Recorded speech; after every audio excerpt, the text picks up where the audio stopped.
매일 소상공인을 위한 메소드 특강 강의를 드립니다.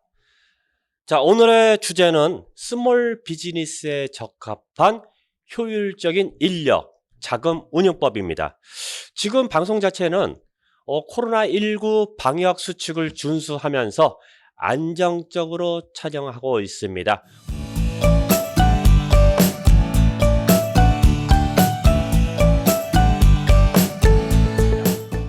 자, 오늘의 강의인데요. 아까 얘기했던 스몰 비즈니스에 적합한 효율적인 인력, 자금 운영 방법입니다. 어떻게 보면 지금 현재 여러분들이 운영하면서 한 번은 고민해보고 생각해봐야 할 또 그런 부분일 수가 있어요. 지금 어떻게 보면 좀 와닿는 부분일 수도 있고, 아니면 벌써 여러분들이 어떤 실행, 어떤 행동을 통해서 약간 좀 묻어진 부분일 수도 있습니다. 그 부분 자체를 한번 다시 점검하면서 내가 과연 무엇을 어떻게 되는지 한번 생각해보는 시간이 되었으면 합니다. 컨텐츠를 3개를 나눴는데요. 인사관리, 그 다음에 두 번째 자금관리, 그 다음에 지원사업 3가지로 나눠봤습니다. 첫 번째 인사관리인데요. 인사관리라는 건 인적 자원을 채용, 선발, 배치부터 조직을 설계하고 개발하고 교육, 훈련하는 활동입니다. 어떻게 보면 사람에 대해서, 인사에 대해서 토탈적으로 하는 모든 활동이라고 생각하시면 돼요. 인사가 만사다라는 말이 있을 거예요. 어디선가 한 번은 들어보셨을 겁니다. 좋은 인재를 잘 뽑아야지, 또 그 인재를 적재적소에 잘 배치해야지 모든 일들이 잘 풀려나간다는 일이에요. 이거는 어떻게 보면 소상공인 분들께서도 나 혼자 하는 사업장도 있고 직원을 이용하는 사업장도 있을 거예요. 그렇지만 우리가 사업장을 보통 배라고 표현을 해요.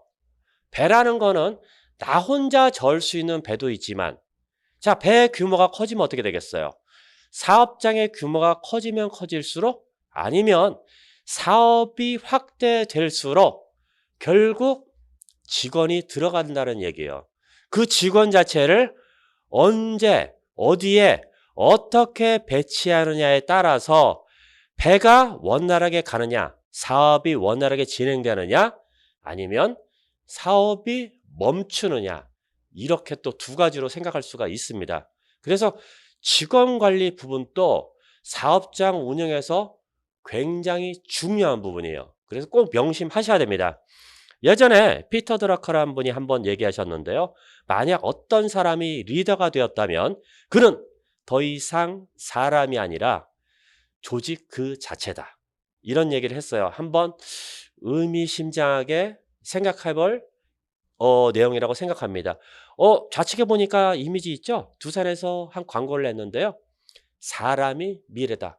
결국 자, 직원도 내 사업장을 운영할 수 있는 미래인 거예요. 그래서 가장 중요한 부분입니다. 인적자원 관리의 중요성이 있는데, 인적자원 관리란 조직의 유효성을 위해서 양질의 노동력, 즉 인력자원을 확보하고 개발하고 또 보상을 해주고 유지하고 방출과 관련된 포괄적인 관리 활동을 이야기합니다. 사람은 이윤 창출 활동에서 가장 중요한 자산이에요. 그리고 건물, 기계차, 하금, 보통 우리가 이용할 수 있는 어떤 도구나 이것처럼 대할 수가 없어요, 사람 자체는. 그래서 관리가 중요합니다. 외식산업은 사람을 필요로 하는 또 기술 집약적 사업입니다. 또 노동 집약적 산업이에요. 그래서 굉장히 외식사업에서는 인력 관리에 대해서 많은 부분을 고민합니다. 우수한 인재를 확보하고 개발, 유지하는 인적 자원 관리가 매우 중요하다는 부분이에요. 우리 보통 도소매점, 그러면 편의점, 우리가 예를 들 수가 있는데, 편의점 같은 경우는 아르바이트를 통해서 어떤 지정된 도소매 물품들을 정해진 가격에 그냥 판매만 하는 방식이에요. 근데 음식업은 어떻게 되겠어요? 종업원이 직원이 고객과의 대화를 통해서 아니 접근을 통해서 모든 게 또 결정이 날 수가 있습니다. 그래서 업종에 따라서 직원의 중요도가 또 차이가 나요. 그래서 이런 부분도 굉장히 중요하다. 리더십의 대가 존 맥스웰이라는 분이 한번 얘기를 하셨는데요. 인재들을 개발하는 것은 금을 캐는 것과 같습니다. 금광에서 이런 수의 금덩어리를 캐기 위해서 트럭 몇 대분의 흙을 파내야 합니다. 흙만 파내기 위해 금광에 들어가는 사람은 아무도 없지요. 제가 금광에 들어갈 때는 금을 캐러 갑니다. 자, 인재라는 거는 금과 같이 여러 인력 중에서도 하나 골라서 마지막 인력 하나가 남는 거예요. 실제 초기에 창업을 하고 어떤 운영을 하는 과정에서 인력이 필요해서 고용을 했다. 그 부분에서 끝이 나는 게 아닌 거예요. 이 부분 자체에서도 잘하는 인력이 누구 있는지 어떤 직원들이 내 사업장에서 자기 일처럼 끌어가는지를 확인하고 그 인력을 잡아야 된다는 얘기예요. 그런 인력이 없다? 직원이 없다? 고민을 한번 해보셔야 돼요. 그런 얘기입니다. 자, 일적 자원관리 프로세스가 있는데요. 보통 우리가 스몰 비즈니스 하니까 이건 1인부터 시작할 수도 있고요. 그 이상 될 수도 있어요. 그런데 제일 중요한 거는 인적 자원을 계획하고 조직하고 통제해야 된다. 단순하게 우리가 인적 자원을 관리를 못한다 그러면 결국 나중에 그 인적 자원으로 인해서 사업장에 어려움을 겪을 수가 있습니다. 우리가 가장 처음에 하는 활동이 뭐겠어요? 확보, 직원의 모집, 면접, 선발 등의 채용 활동이에요. 우리 사업장에 맞는 직원을 어떤 방법을 통해서 모집을 할 것인지, 그 다음에 면접을 보고 선발할 것인지, 이런 부분에 대해서 한번 정리를 해보셔야 돼요. 자, 그 다음 개발. 확보한 직원의 잠재적 능력을 실현할 수 있도록 교육, 훈련과 능력 개발 및 배치, 전직, 승진 활동을 보장해 주셔야 합니다. 단순하게 직원을 채용했다고 해서 끝이 나지는 않습니다. 그 직원이 원활하게 일할 수 있도록 그 직원한테 잠재적 능력을 키워주셔야 돼요. 자, A라는 직원이 있다? 그러면 그 A라는 직원이 어떤 능력을 가지고 있는지 확인하시고 A라는 직원이 능력을 발휘할 수 있는 곳에 배치를 시켜주는 거예요. 과연 그 능력 자체가 정확하게 나오지 않는다? 그러면 결국 교육도 해주셔야 돼요. 단순하게 우리가 직원들을 채용하고서 너는 청소해, 너는 주방에서 어떤 일을 해, 너는 판매를 해, 너는 손님 접대를 해, 이렇게 나누는 게 중요한 거 아니에요.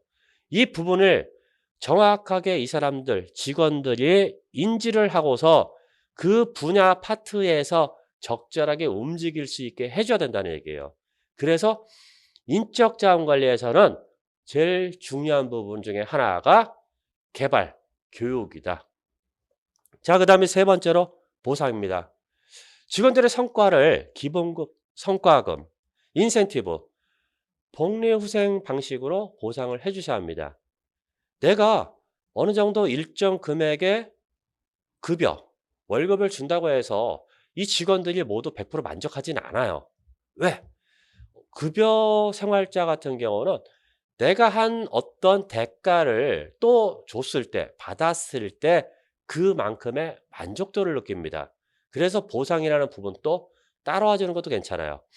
그래서 보통 음식점이나 어떤 도소매점에서 하는 활동 중에 하나가 급여를 이외에 일정 인센티브 제도를 많이 실행하기도 해요.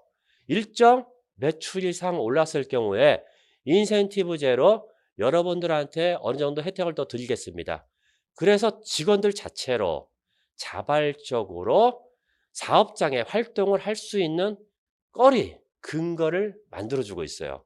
이 자체도 판매량이 많이 증가하는 부분의 하나예요. 그래서 최근에 아는 이제 뭐 도소매점, 어떻게 보면은 뭐 지금 떨이 판매, 재고 판매점 이런 데서도 기본 하루에 뭐 급여 이외에 이런 인센티브제를 통해 가지고 매출을 계속 활성화하는 방안도 많이 하고 있습니다. 그다음에 마지막 방출. 실제 운영하러 내가 사업장 운영을 위해서 확보한 직원들, 그 직원들이 개발도 하고 다 했는데 뭔가 좋지 않아요. 실제 경영 악화 등으로 해고를 한다던가 어떤 사유가 발생할 수 있습니다. 이 부분에 대해서도 여러분들이 하셔야 될 부분이에요. 지금 코로나19 시대에 어렵다 보니까 가장 많이 하는 이 행동, 그 중에 하나가 직원 해고예요. 직원 해고를 통해서 내가 갖고 있던 사업장의 고정비를 낮추기 위한 활동을 많이 하고 있습니다. 그런데 단순하게 내 직원들한테 어떻게 하느냐. 야, 미안한데 힘들어. 너 내일부터 나오지 마. 이런 건 아니거든요. 그래서 정확한 방출의 방법도 아셔야 됩니다. 지금 같은 경우는 직원을 근무 중에 바로 해고하거나 할 수가 없어요. 일정 해고예고라는 시간을 주고서 직원한테 통보를 해줘야 됩니다. 그 해고예고 기간이 한 달이에요.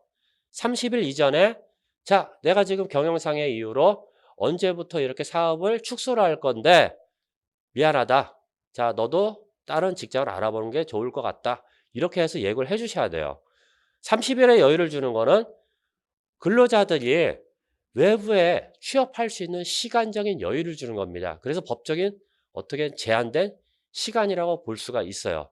그래서 이런 활동 자체가 모집에서 방출까지 여러분들이 각 단계별로 생각을 하셨다가 지금 내 단계가 어디에 있는지 그 단계에 있다 그러면 미리 준비를 하셔야 합니다. 자, 전통적인 조직관리와 미래적인 조직관리 두 가지로 볼 수 있어요. 예전에는 어떻게 보면 직무 중심이었어요. 그 다음에 수직적. 자, 대표이사와 마지막 직원과 아르바이트하고는 진짜 눈도 못 맞추는 그런 시대였습니다. 그리고 거의 고정급이었어요. 자, 얼마면 얼마, 어떻게 해. 모든 게 그 부분에서 전통적인 방식에서 끝이 났습니다. 근데 지금은 틀려요. 자, 사람 중심의 인력 관리가 됐어요. 내가 사업보다는 사람이 중심이 된 거예요. 그 사람 중심이 사업체를 키워나간다 이렇게 판단된 겁니다. 그래서 지금 수평적인 경력이 됐습니다. 예전에 대표이사와 아르바이트가 같이 앉아서 밥을 먹는 일이 발생하고 있고 같이 가는 어떤 계급에 따라서 움직이는 게 아니라 함께 어우러지는 사람 형태로 가고 있어요. 그래서 이제 조직계에서도 지금 바뀌고 있는데요. 어떻게 바뀌느냐? 전통적인 조직에서는 말 잘 듣는 사람을 좋아했습니다. 대표이사가 와가지고 야, 너 청소해. 너 저기 물건 재고 어떻게 남았는지 한번 조사해봐. 이렇게 했을 때 움직이는 사람이었어요. 왜? 내가 했던 얘기를 따라가 주면 모든 게 끝난다고 판단했습니다. 근데 시대가 흐르고 어떻게 보면은 코로나19 때문에 비대면 사회가 하고 바뀌었어요. 지금 제일 좋은 인력, 조직은 자율적이고 창의적인 사람이에요.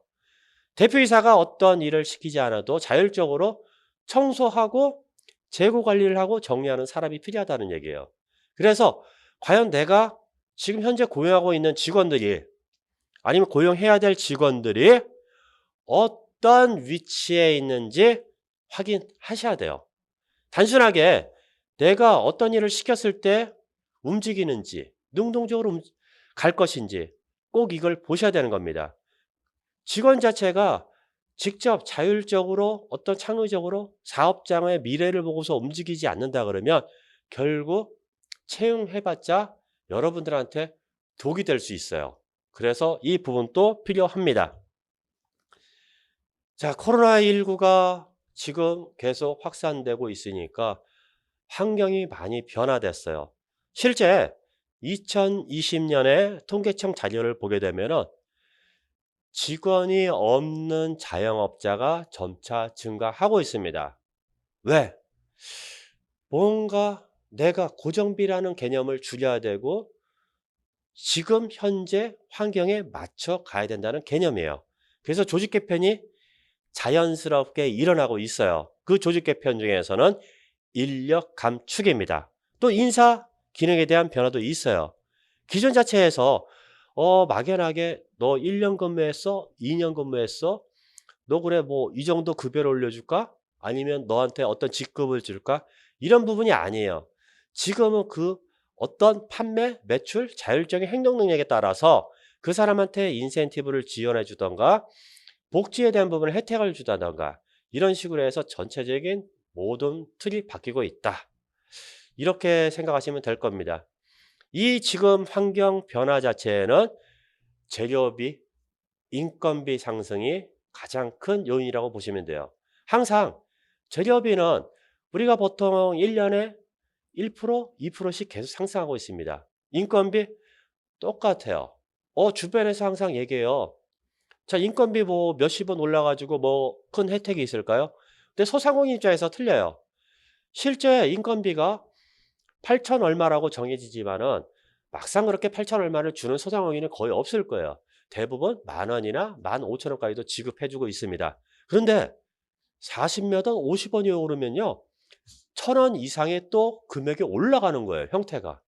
그래서 우리가 조그만 사업장을 운영하지만 거기에 따른 부담감은 더욱더 커질 수밖에 없다.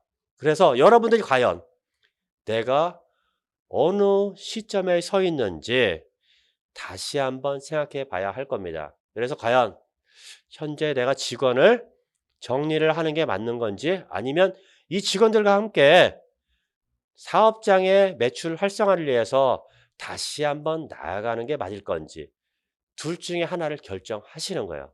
단순하게 직원을 줄인다고 해서 고정비가 떨어졌으니까 어느 정도 안정성을 가질 거야. 이건 아니에요. 그 직원들을 통해서 매출을 더 활성화시킬 수 있는 방법도 있다는 겁니다. 그래서 막연하게 직원을 감소시키는 것보다는 직원을 유지하는 것도 한 가지 방법이 될 수 있다. 이렇게 생각하셔야 돼요. 그래서 여러분들이 결정하실 때 즉흥적으로 어떤 부분을 한 가지만을 생각하지 마시고 동전의 양면처럼 어떤 부분이 차후에 나한테 더 이득이 있을지 이 부분을 생각하셔야 돼요. 그래서 최근에 이제 직원 뭐 해고하는 경우가 많다 보니까 대표님 한 분이 딱 이런 얘기를 해요. 그 직원까지 해고를 하는데 이 직원한테 투자한 시간, 교육 이런 부분까지가 여러 가지가 맞물려 있는데 차후에 지금 뭐 거리두기나 이런 부분이 해제가 돼서 원활하게 돌아간다 했을 경우 다시 직원을 채용하면 그 정도의 시간과 비용이 다시 발생할 수 있다. 이런 경우도 있어요. 그래서 꼭 한번 다시 생각해 보시길 바라겠습니다. 우리가 인사관리 쪽에서 또 근로자가 일하기 좋은 사업장 이런 것도 한번 조사를 해봐요. 중간에 이제 잡코리아에서 좋은 직장의 조건 탑 5를 한번 조사해 봤습니다. 첫 번째가 근무 시간 보장이에요. 몇 시부터 몇 시까지. 참 정답죠. 근데 실제 막상 음식업이나 이런 거 하다 보면은 손님이 늦게 와서 시간 자체가 약간씩 연장되는 경우도 있어요. 그런데 직원들은 그렇게 좋아하지는 않습니다. 그래서 일정 시간이 됐을 때에는 대표님 스스로 내가 마무리를 한다 생각하고서 가시는 게 가장 좋아요. 그 친구한테 자 일정 시간을 약간 더 요구를 할 때에는요. 비용 자체 시간당 인건비도 약간 더 추가를 해 주시는 게 맞는 거고요. 자, 두 번째 우수한 복지제도예요. 자, 복지제도 딴 거 없습니다. 쉬고 싶거나 내가 어떤 활동을 할 경우에 혜택을 주느냐 마느냐 이 정도예요. 자, 직원들은 뭐 한 달에 한두 번은 쉬고 싶은 거고. 근데 사업자 입장에서는 진짜 365일 일하고 싶은 입장이고. 그래서 적절하게 어떻게 행동을 취하느냐. 이 정도 생각하시면 될 겁니다. 그 다음에 일과 사생활의 양립. 그 다음에 높은 연봉. 다 어떻게 보면은 연봉이나 급여가 올라가는 거 다 좋아하는 거 다 누구나 똑같을 겁니다. 그 다음에 고용 안정성 보장. 내가 근무를 했을 때 단순하게 뭐 6개월, 1년 이런 게 아니라 그래도 최소 몇 년간을 계속 할 수 있는지 이런 판단입니다. 그래서 여러분들께서 하실 일, 한번 생각해 볼 일, 실제 정기 휴일을 한번 가져라. 정기 휴일이 없이 360일 돌아갈 경우에 대체 인력을 통해 가지고 직원들은 한두 번씩은 쉬게 해줘라. 이게 어떻게 보면 최고의 복지다. 그 다음에 4대 보험. 4대 보험 적용도 실제 만만치가 않아요. 어떻게 보면은 사업주로서의 부담도 생기는 거고 직원들 자체에서도 자기가 받는 급여에서 4대보험이 나간다? 그것도 그렇게 썩 탐탁치 않아 해요. 저도 실제 편의점을 운영하면서 저희 일하는 직원분들 다 4대보험을 책정했어요. 근데 그 4대보험도 본인들 스스로는 아까워서 떼지 않으려고 그러더라고요. 그래서 제가 직접 다 내줬어요. 감소도 시키지 않고 직접 다 내었어요. 그랬더니 그것까지는 인정을 하더라고요. 자, 근데 어떻게 보면은 차후에 저희 사업자 입장에서는 직원들의 차후를 생각해서 넣어주는 게 가장 좋은 건데, 그런 걸 좀 인지를 못하는 것 같습니다. 그다음에 휴식 공간. 직원들이 잠시 휴식할 수 있는 공간을 하나 마련해 줘라. 음식점 같은 경우 어떻게 보면 공간이 협소하다 보니까 고객들이 앉는 공간에서 같이 쉴 수밖에 없는 경우가 많습니다. 그렇게 되면 실제 고객들이 들어오는 순간에 누가 앉아서 TV 보거나 뭐 하면 그렇게 좋아하지는 않아요. 그래서 쉴 수 있는 경우를 별도로 좀 혜택을 줘라. 이렇게 생각하시면 될 겁니다. 그다음에 인간적인 대우, 뭐 욕하거나 이러지 말고 좀 차분하게 달려가면서 같이 우리의 어떤 형제, 가족이라는 개념에서 좀 해주면 어떨까? 이렇게 생각하시면 될 겁니다. 자, 인력 모집이에요. 효과적인 충원을 위해서는 능력, 기술, 모든 것을 가진 사람을 모집하는 게 가장 좋습니다. 하지만 막상 모집을 하다 보면은 적합한 사람을 찾기라고는 그렇게 쉽지는 않아요. 그래서 어떻게 하느냐? 내가 꼭 맞지 않더라도 열정이 있느냐 없느냐를 먼저 보셔야 돼요. 과연 이 직원 자체가 자기가 열정을 가지고서 내가 하는 사업장에서 할 수 있는지 없는지, 그 다음에 강한 승부근성이 있는지, 그다음에 감성 지능이 있고 도덕적 겸양이 있는지, 직업 윤리가 있는지, 핵심 가치에 맞는 가치관을 가졌는지, 이걸 꼭 확인해 보셔야 돼요. 이걸 어떻게 확인해? 대화를 해 보시면 돼요. 자, 대화를 하실 때 우리가 보통 모집을 해서 한 번 정도는 면접을 보실 겁니다. 그 면접 과정에서 자기가 무엇을 할 수 있고 무엇을 할지를 어필하는지만 보시면 돼요. 보통 저희도 이제 아르바이트나 어떤 직원을 채용해서 오면은 이력서 하나 뚝 던지고서 가만히 대표자 얼굴 쳐다본다던가 휴대폰 보는 직원들도 있어요. 자, 질문을 해 주셔야 돼요. 자, 여기에 이력서를 냈을 때, 여기에 지원을 하셨을 때에는 어떤 생각을 갖고 하셨습니까? 과연 이 현재 있는 사업장과 기존의 경험하고의 연관성은 무엇이 있습니까? 자, 여기 와가지고 하고자 한다 그러면 차후에 어떻게 했으면 좋겠습니까? 이런 정도의 질문을 해주세요. 그게 직원이 과연 의욕이 있으면 대답할 것이고 의욕이 없으면 안녕히 계세요 하고 바로 갈 거예요. 여기서 빨리 결정이 날 수가 있습니다. 내가 직원을 모집하는데 우리는 직원 모집하는데 한 달 되도록 사람들이 잘 안 와. 빨리 그냥 뽑아서 넘어가야지. 그 빨리라는 자체가 여러분들에게 더 어려움을 줄 수가 있고 어떻게 보면 비용적인 손실을 갖다 줄 수도 있습니다. 그래서 채용 부분도 굉장히 중요한 부분입니다. 자, 인력 모집 시 체크 사항인데요. 일단은 이름, 생년월일, 주소, 연락처, 또 근무 경력, 이력서를 받아야겠죠. 그다음 음식점 같은 경우는 건강진단서, 주민등록 등본, 그다음에 자격증이 있으면 자격증까지 받는 게 가장 좋습니다. 그다음에 해당 요리에 대한 교육을 이수했다던가 아니면 지식이 있는지 그런 것도 한번 체크해 보시는 게 좋아요. 막상 음식업에서 일을 하는 어떠한 분들 자체가 이런 단순하게 한 가지 부분, 우리 뭐 서빙이면 서빙이다. 어떤 한 가지 부분에서만 알고 다른 부분 몰라가지고 일을 하는 과정에서 또 어떻게 부닥치는 과정, 그런 부분이 많이 발생하기도 합니다. 그래서 그분이 음식점에서 일을 했다, 여기서 끝이라는 게 아니라 음식점에서 어떤 일을 했는지 꼭 확인하셔야 돼요. 그 부분이 확인하시고 과연 내가 사업장에서 필요한 그 부분, 파트하고 맞는지 여기까지 점검해야 합니다. 그다음에 근무 경력 증명서. 그다음에 인간관계와 가족관계에 대해서 꼭 물어보시고 점포 선택 이유와 장래와 꿈, 희망 이것도 한번 물어보세요. 그다음에 가장 마지막 제일 중요한 부분이에요. 기술과 경험이 부족하더라도 직원의 성격이 밝은지를 봐셔야 돼요. 아무리 기술이 있고 어떤 경험이 많더라도 직원 자체가 밝지가 않다? 결국은 앞에 잘하는 부분이 다 없어져요. 밝은 사람이에요. 밝은 사람이 있으면 주위가 밝아지고 일 자체가 밝아집니다. 그러면 기술이나 경험 자체도 어떻게 보면 좀 더 빨리 배울 수가 있어요.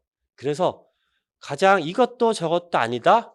그러면 밝은 사람을 찾으세요. 웃느냐 안 웃느냐. 자, 인상 자체가 찌그리던 사람은 얼굴에 주름이 쌓이기 시작합니다. 그래서 간단하게 이런 주름이 많냐 안 많냐 이런 것도 하나 보실 거예요. 그러면 나에게 필요한 이런 인력을 채용할 수가 있습니다. 그 다음에 인력을 교육하셔야 돼요. 아까 얘기했듯이 내가 인력을 뽑는 것도 중요하지만 인력을 관리하고 교육을 해야 됩니다. 그래서 평범한 인재, 평범한 직원을 비범하고 전문적인 직원으로 만들어 나가는 겁니다. 자, 정기적인 교육을 진행하고 그다음에 경영 철학을 공유시켜야 돼요. 그다음에 주인의식, 직무에 대한 전문성을 교육합니다. 자, 당신이 어떤 직원을 그냥 데리고서 그 직원한테 일을 시키는 게 아니에요. 아까 얘기했듯이 자율적으로 직원들이 움직이는 시대가 왔습니다. 자율적으로 움직이지 않는다 그러면 아무 의미가 없어요. 결국 자율적으로 움직이기 위해서는 뭐가 필요하겠어요? 그 직원이 내가 하는 사업에 대해서 내 사업자에 대한 지식이 있어야 된다는 얘기예요. 지식이 없으면 자율적으로 내가 뭔가 하고 싶어도 직원 스스로는 할 수가 없어요.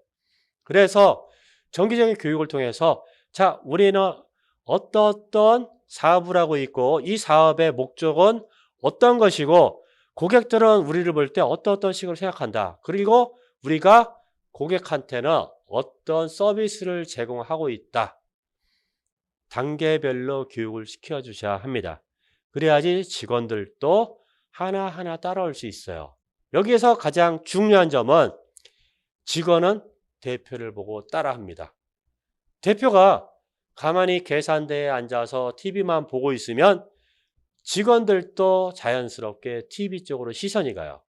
그래서 직원들한테 대표 스스로 먼저 보여주셔야 해요.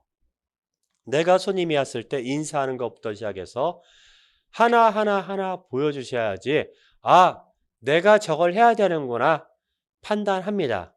단순하게 직원들한테 야, 화장실 지저분하니까 청소해. 이게 아니에요. 대표자 스스로 청소하는 걸 보여주셔야지 아, 이때 청소를 해야 되는구나 이렇게 인식이 되는 거예요. 그래서 꼭 교육에는 대표 스스로 모범을 보여야 된다. 자, 인건비 얼마나 사람을 잘 쓰느냐에 따라서 손익이 달려 있습니다. 아까 계속 얘기했던 부분 자, 어렵다고 지금 고정비를 줄이게 해서 인력을 감소하는 게 맞을까? 아니면 유지를 해서 다시 매출을 활성화를 일으키는 게 맞을까? 우리 인터넷이나 이런 데 많이 검색해보고 하면은 참 인건비에 대한 의견이 다 다양해요. 어떤 분들은 가면은 내가 갖고 있는 전체 매출에 인건비가 차지하는 비율이 8%. 아니면 어떤 분들은 20에서 25% 이런 식으로 얘기합니다. 이거 너무 막연해요. 그러면 자, 자, 일매출 지금 뭐 어려워가지고 거의 한 10만 원까지 판매하는 분도 계세요. 그럼 일매출이 10만 원이다. 그러면 인건비가 25%면은 10만 원에 25%면 어떻게 됐어요? 2만 5천 원이에요. 그럼 2만 5천 원이면 결국 시간당 인건비로 따져도 3시간을 못 써요. 자, 이런 식으로 계산하는 거예요. 자, 그럼 10만 원 매출이다 그러면 당연히 대표 혼자서 해야겠죠? 대표 혼자서 한다 해도 내가 갖고 갈 수 있는 매출에는 대표자 인건비도 같이 포함되는 겁니다. 그 인건비가 결국 하루 인건비 25,000원을 벌어간다 생각하셔야 돼요. 105,000원. 자, 그러면 우리가 한번 제일 간단하게 생각해 볼게요. 그렇다고 뭐 100만 원 뭐 판매를 했을 때 10만 원이야, 100만 원이야. 그럼 2만 원 쳐야 하니 25만 원이야. 자, 25만 원이면 쉽게 어떻게 되겠어요? 나 혼자서 인건비, 하루 인건비 25만 원을 벌기 위해서 100만 원을 벌어간다? 어려워요. 그래서 가장 보편적인 방법을 하나 알려드리겠습니다. 직원 1인 인건비 계산하실 때 일매출 50만 원을 기준하시면 돼요. 근데 일매출 50만 원 자체는 업종마다, 업태마다 틀립니다. 무조건 동일하진 않아요. 자, 간단하게 우리 편의점에서 일을 시킨다? 자, 그러면 하루에 얼마를 팔아야 되는지 계산을 하는 거예요. 그 부분의 계산이 부족하다? 결국 대표자가 중간에 껴서 같이 가는 거예요. 자, 음식점에서도 보통 나가는 부분, 서빙하는 부분이나 어떤 주방에서 만드는 제공하는 부분이 많다. 그러면 실제 50%도 힘들어요. 그래서 우리 한식하고 중식을 비교한다?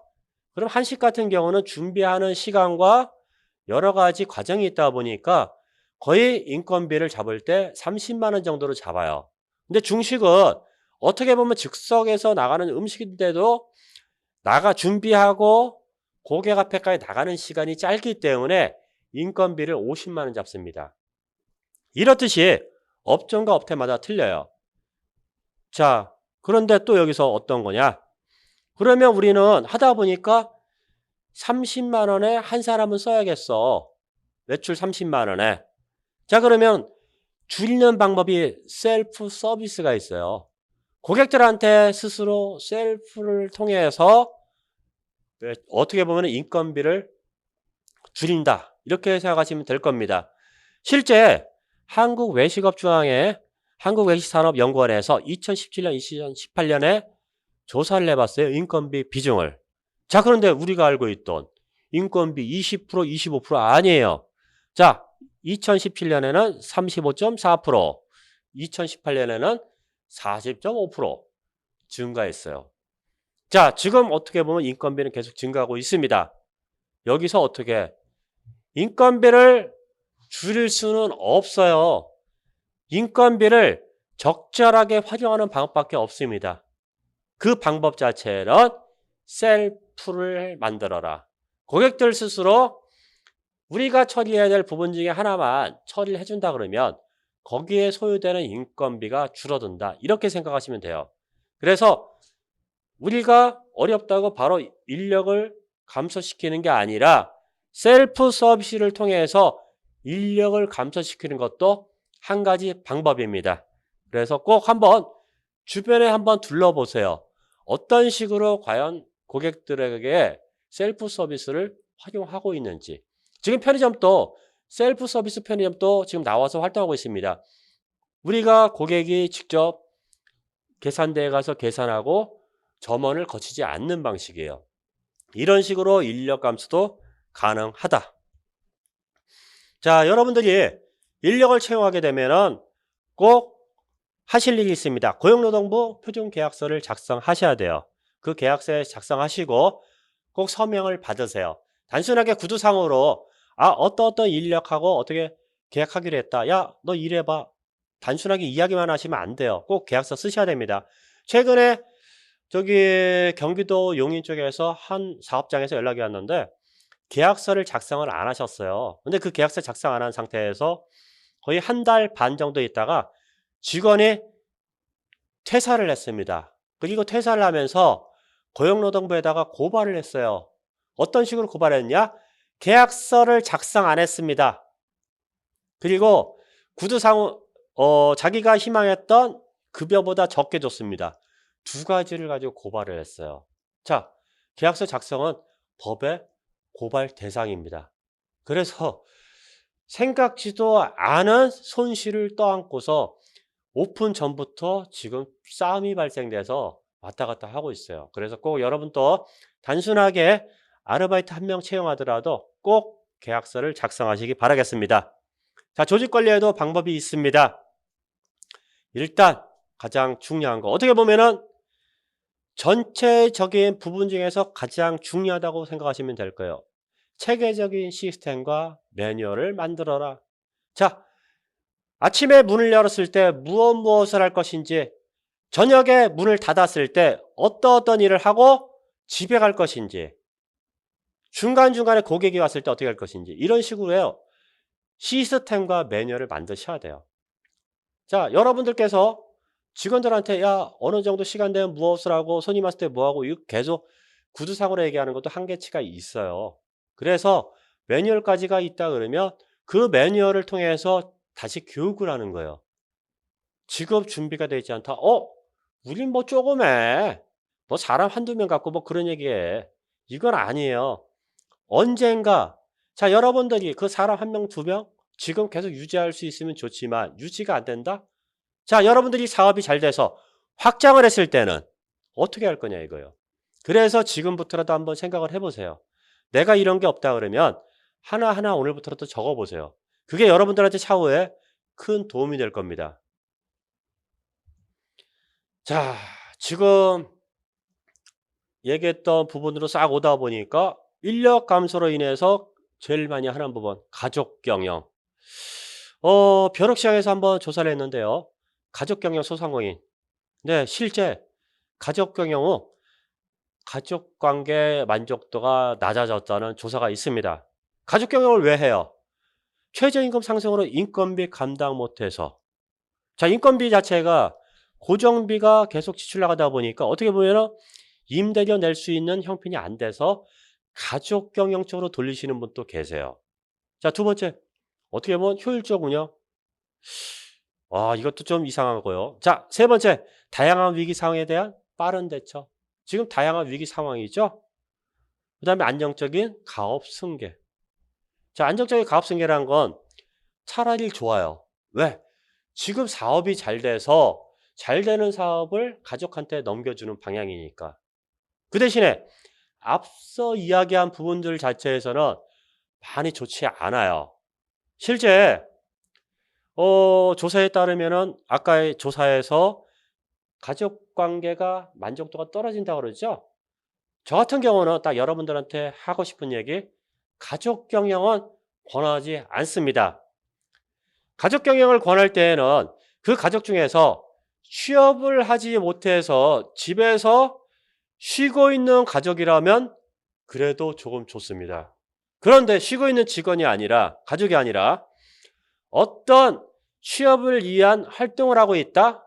그때는 가족 경영 자체가 좋지는 않아요. 자, 가족 스스로 어떤 생계를 꾸릴 수 있는 거를 만들어줘야 되는데 그 가족들이 내 사업장에 같이 와서 한다? 어떻게 보면은 대표자로는 그 가족이지만 실제 인건비를 지급해줘야 될 사람인 거예요. 그래서 가족들이 서로 싸우고 불만 때문에 흩어지는 경우까지 발생합니다. 실제 현장에 가면 그런 경우 많이 봐요. 자, 한 분식점에서 초반에 뭐 거의 코로나 이전에 좀 하다 보니까 그래도 그때까지 직원을 구해서 썼어요. 근데 코로나가 발생한 뒤에 가족 경영 체제로 해서 아들, 딸을 불러다가 썼어요. 자, 근데 문제가 뭐예요? 자, 아들, 딸을 불렀어도 인건비 내기가 힘든 거예요. 자, 아들, 딸들은 저한테 하는 얘기가 있어요. 야, 내가 여기서 설거지하고 다 해도 나한테 뭐 주머니에 들어오는 게 없는데 솔직히 부모님이라도 싫다. 그런 얘기를 해요. 결국 사업장 자체가 1년도 유지되지 못하고서 폐업을 했습니다.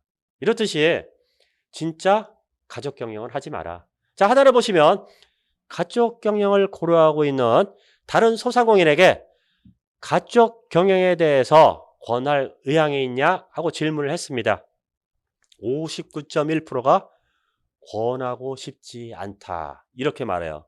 이렇듯이 실제 가족 경영을 할 바에는 대표님 스스로 직접 할 수 있는 데까지 최선을 다하세요. 대표님이 스스로 최선을 다한 상태에서 부족하다? 그때는 아르바이트나 이런 부분을 활용하는 게 가장 좋습니다. 내가 있던 가족까지 어떤 피해를 줄 수 있는 상황이 될 수 있다는 거 명심하시길 바라겠습니다. 자, 직원 해고.